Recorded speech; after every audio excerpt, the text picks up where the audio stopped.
বিশ্বের যত উন্নত মানের কয়লার খনি আছে এবং সেই সমস্ত কয়লার খনিতে যে ধরনের কয়লা পাওয়া যায়, গুণগত দিক দিয়ে এই কয়লার খনিও কোনো অংশে কম নয়।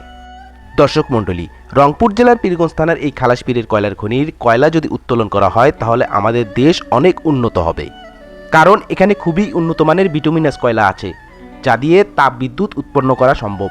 ফলে আমাদের দেশের বিদ্যুৎ ঘাটতি পূরণ হবে।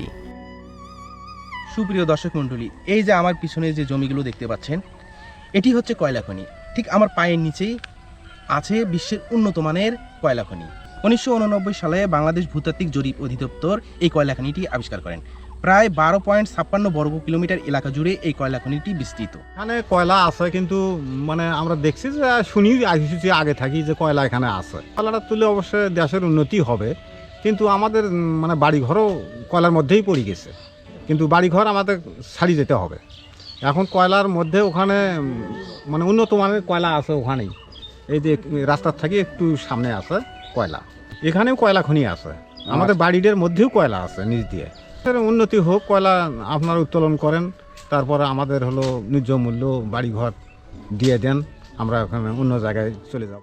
দর্শক মণ্ডলী, এখানে উন্নত মানের বিটুমিনাস কয়লা আছে, যে কয়লার মাধ্যমে তাপশক্তি উৎপন্ন করে তাপবিদ্যুৎ উৎপন্ন করা যাবে। প্রায় মাটির গভীরে 483 মিটার নিচে 8টি স্তরে এই কয়লা সাজানো আছে। বন্ধুরা আমার, এই খালাসপীর কয়লা খনির কয়লা উত্তোলন করা হোক, দেশের উন্নয়ন হোক, এটা আমি চাই, আপনারা চান, সবাই চাই। আপনি কি চান অবশ্যই কমেন্ট বক্সে লিখবেন।